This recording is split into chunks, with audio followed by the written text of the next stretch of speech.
Now, BYUtv football analyst Blaine Fowler's here, along with BYUtv basketball analyst Steve Cleveland. The entire Brain Trust. It's a little overwhelming for me, but welcome. Well, the brain power just tilted big time this way when we brought up our boy Cleve on the set. I'll tell you that. Before we get to hoops, let's digest football. On one of BYU's finest hours on the road. I don't know if they've gone on the road and had a more convincing victory in a number of years. This is their most complete game of the season, without question.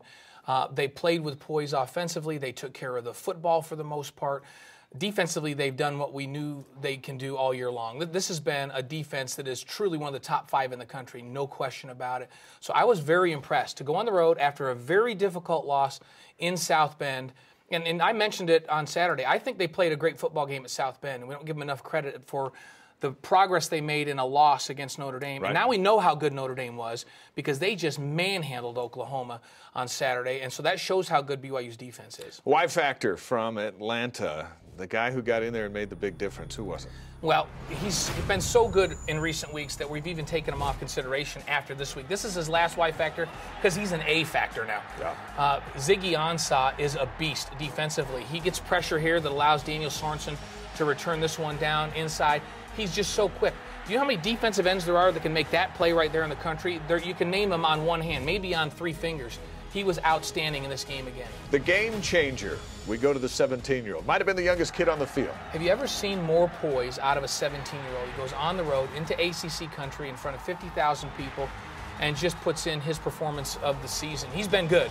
He was really good in this one. And you and I talk a lot about it, Dave. 17-year-olds don't take care of the football the way he does. No. And so we're going to give that game changer award and the helmet sticker to the 17-year-old Jamal Williams. He runs like a 22-year-old. We'll say that. Congratulations, Jamal, first of many. Now let's shift to basketball. BYU heads to its second and final exhibition game of the season Saturday night. Steve, what are you looking for in these 2 practice games of sorts to lead into the season? I think the first thing that Coach Rose would be looking at is those that haven't had an opportunity to play. Tyler Haas coming off a mission, Ambrosino, Delgado, you know, young men who maybe need the time with the lights on. And I think there's a lot of Ian Harward, another new young man that sat out last year. So I think that's the first thing you're looking at is, you know, what kind of confidence do they play with?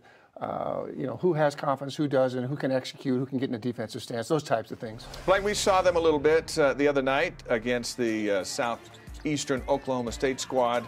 Where do you see the Cougars replacing Noah Hartsock number-wise? Who's going to do that? Well, they're not going to replace Noah Hartsock because he was just so reliable, the most consistent player BYU's had in a number of years. But I think they do it, and Coach Cleveland and I were talking by committee.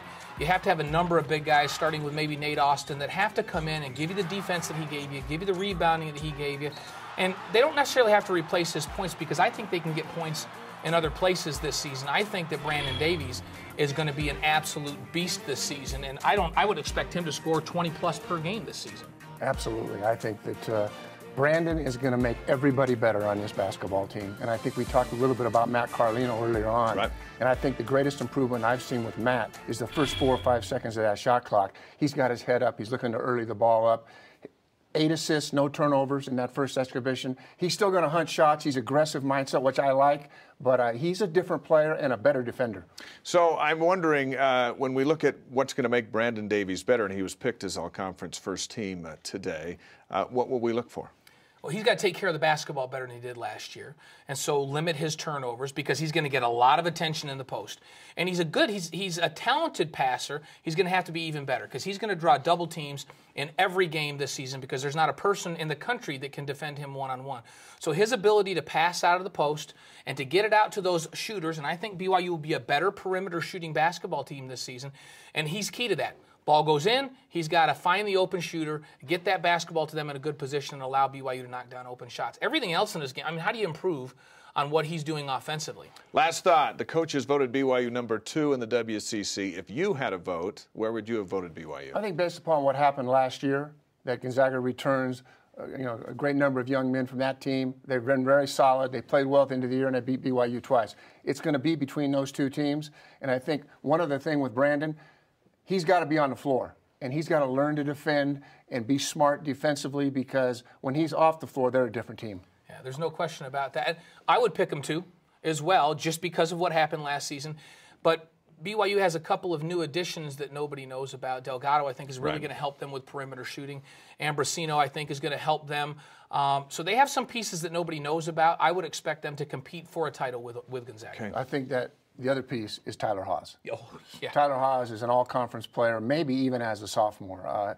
So composed, great middle game, and he is a difference maker, and he's going to have a great career at BYU. I was so impressed with him in the scrimmage and in the exhibition. You and I on the call Saturday. Enjoy the Bahamas or the moon, Bahamas, wherever I'll be you're in going. New York. Thanks, Blaine and Steve. Be sure to check out BYUTVsports.com Wednesdays at noon Eastern Time for the True Blue Extra.